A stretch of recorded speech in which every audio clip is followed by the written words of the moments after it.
ऐसा प्यार सबके नसीब में हो। काम तो रोज ही रहता था रति को, पर आज वह काम से नहीं एक नाम से परेशान थी। शैलेश राठौर यही नाम था उसका, जो अभी रति से मिलने आने वाला था। डिप्टी कलेक्टर के पद पर आसीन रति त्रिवेदी एक अधेड़ उम्र की सभ्य व गरिमामय व्यक्तित्व थी। घबराहट तो इतनी थी आज उसे कि बार बार ये सोचकर ही काँप जाती, ये वही हुआ तो। पर आज खुद को कई बार आईने में भी निहारने से नहीं मान रही थी। क्यों? इसका जवाब तो आज रति भी नहीं जानती थी। खैर, लंच के बाद शैलेश राठौर अंदर आए तो लगा जैसे रति के शरीर का सारा खून ही सूख गया हो। वही आंखें जिन पर अब चश्मा चढ़ चुका था, वही रौबदार व सभ्य आवाज़, बस उम्र का चढ़ाव वहाँ भी था। बड़ी मुश्किल से संभाला रति ने खुद को। शैलेश ने बड़ी समझदारी के साथ औपचारिकताएं निभाई, जैसे वो केवल एक अधिकारी से मिलने आया है। काम खत्म और शैलेश कमरे से बाहर जा चुका था। अब रति अकेली थी, काम भी खत्म, पर आज उसका घर जाने का मन ही नहीं हुआ। आज अतीत ने उसे फिर अपने पास बुला लिया।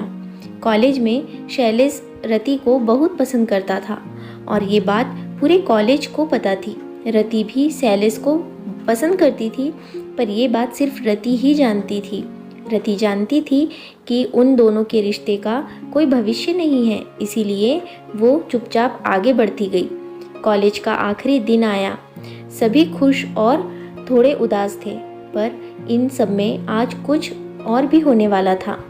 भागम भाग और उतनी भीड़ में जब रति कॉफ़ी लेने कैंटीन गई तो वो समझ चुकी थी कि शैलेश उसके पीछे हैं। कहीं न कहीं वो खुश हो रही थी, पर सिर्फ दिल में। चेहरा तो अजनबी बनने का मुखौटा ओढ़े हुए था।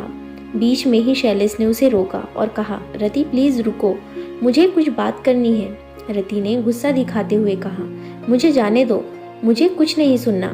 घबराओ मत रति, मैं कुछ गलत नहीं करने आया, मैं तुम्हें टच भी नहीं करूँगा, सिर्फ इतना ही कहना है कि आई लव यू रति। रति को जैसे मन मांगी मुराद मिल गई हो।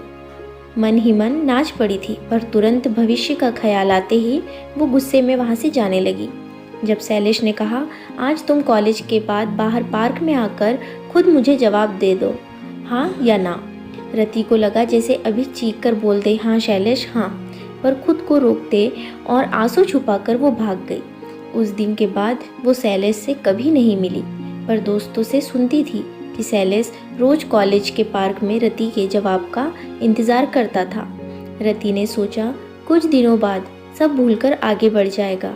आज इतने सालों बाद रति को लगा कि वो सही थी। शैलेश इतना आगे निकल गया कि आज रति भी उसके लिए अजनबी हो गई। 8 महीने गुजर गए और जिस प्रोजेक्ट के सिलसिले में शैलेश रति से मिला था, आज उसका उद्घाटन था।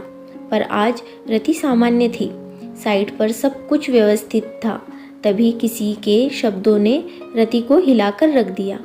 शैलेश जी, न तो आपके बीवी बच्चे, न माता पिता, न कोई सालगिरह, फिर आप हर साल इसी तारीख को बनारस क्या करने जाते हैं? शैलेश ने कहा, इंतज़ार करने। रति से अब रहा नहीं जा रहा था। वहाँ से तो वो चली आई, पर अगली सुबह शैलेश के दरवाजे के सामने खड़ी थी। शैलेश ने दरवाज़ा खोला और कहा, आओ रति। अच्छा, तो पहचानते हो मुझे? रति गुस्से में थी। तुम बाहर एक सरकारी पदाधिकारी हो, तुम्हारी गरिमा बनी रहनी चाहिए, शैलेश ने मुस्कुराते हुए कहा। रति ने आतुर होकर पूछा, तुमने शादी क्यों नहीं की? मैंने कहा था ना, तुम जब तक जवाब नहीं दोगी आगे नहीं बढ़ूंगा। घर वालों के सवालों से तंग आकर पढ़ाई की और यहाँ तक पहुँच गया, पर रिश्तों में नहीं। शैलेश गंभीर था। इस बार शैलेश ने कहा, तुमने भी तो शादी नहीं की। इस बार रति ने मन में शांत थी। तुम्हें हाँ कहकर छोड़ने की हिम्मत नहीं थी और ना तो कभी कह ही नहीं सकती थी। घर वालों से लड़ने की ताकत नहीं थी, इसलिए पढ़कर इस लायक बन गई कि अपनी शादी से जुड़ा फैसला कर सकूं और घर वालों को उनकी इज्जत पर दाग न बनूं। थोड़ी देर दोनों शांत थे। रति चुपचाप चली गई। खबर मिली कि रति मैडम 1 हफ्ते की छुट्टी पर है। शैलेश हर साल की तरह घर गया और कॉलेज के फेयरवेल की तारीख पर पार्क में बैठ गया। उसकी नज़रें जो देख रही थी वो सच था। आज रति आई थी वहाँ उसके पास। आधी उम्र निकल गई शैलेश, अब किसी भी जवाब का कोई मतलब नहीं, पर जवाब दिए बिना अब जी नहीं पाऊंगी। शैलेश मेरी हमेशा से हाँ और सिर्फ हाँ थी और है।